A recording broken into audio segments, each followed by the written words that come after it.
पहला क्वेश्चन है। यहाँ पे पूछा जा रहा है describe standard and general dice. आपको इन तीनों में से ये बताना है कौन सा आपके पास स्टैंडर्ड डाइस है, कौन सा जनरल डाइस है। तो मैंने स्टैंडर्ड डाइस का रूल क्या था? स्टैंडर्ड डाइस का रूल था जो आपका अपोजिट है, विपरीत भुजा का सम क्या होना चाहिए? 7 होना चाहिए। विपरीत भुजा का जोड़ क्या होना चाहिए? 7 होना चाहिए। ये है अपोजिट साइड का सम क्या होना चाहिए? अपोजिट साइड का सम 7 होना चाहिए। अपोजिट साइड का सम क्या होना चाहिए? 7 होना चाहिए। ये पिछली स्लाइड में मैंने बताया था। अब आप देखिए, अगर मैं यहाँ पे बात करूं, यहाँ 4 है, यहाँ 5 है ना, यहाँ 6 है। आपको दिखाई नहीं दे रहा तो मैं लिख देता हूँ। यहाँ पे जो डॉट लिखे हुए 4, यहाँ पे क्या है 5, यहाँ पे 6। भाई देखिए, अब इसकी साइड वाली किसी भी भुजा का सम 7 हो रहा है? नहीं हो रहा।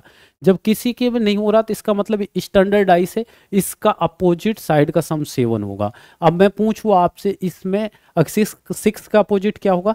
तो आपका आंसर होगा सर 6 का अपोजिट तो 1 होगा। आपसे पूछा गया 4, तो आप बोलेंगे सर 4 का अपोजिट 3 होगा।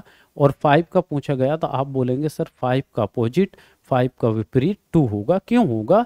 क्योंकि स्टैंडर्ड डाइस है, हम जानते हैं स्टैंडर्ड डाइस में विपरीत भुजा का जोड़ 7 होता है। क्लियर है कहानी?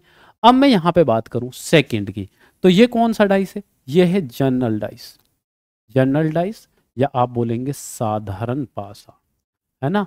क्यों? क्योंकि साधारण की बात यहां पे हो रही है। तो क्या है, यहां पे आपको 1 गिवन है। क्या गिवन है? 1। यहां पे क्या गिवन है आपको? 6। यहां पे क्या गिवन है आपको? 4।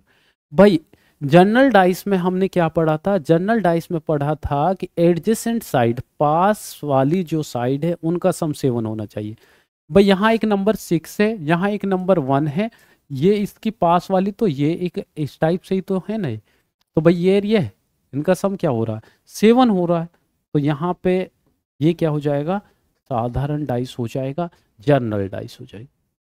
अब यहाँ की बात करें, यहाँ पे आपको क्या गिवन है? 6 गिवन है, और यहाँ पे आपको 5 गिवन है, और यहाँ पे क्या गिवन है? 4 गिवन है। तो ये कौन सा डाइस है भाई? स्टैंडर्ड डाइस है। कौन सा डाइस है? स्टैंडर्ड डाइस है। क्लियर है भाई? स्टैंडर्ड डाइस है।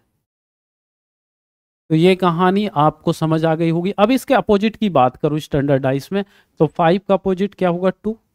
4 का अपोजिट क्या होगा? 3। और 6 का अपोजिट क्या होगा? 1। क्योंकि ये एक दूसरे जो अपोजिट होते हैं इनका सम 7 होना चाहिए, ये हमारा रूल है। क्लियर है कहानी? तो आई होप कि आपसे किसी ने स्टैंडर्ड डाइस पूछा या जनरल डाइस पूछा या आपसे मानक पासा पूछा या साधारण पासा पूछा तो आप सभी बता देंगे। क्लियर है? अब आगे नेक्स्ट की बात करते हैं।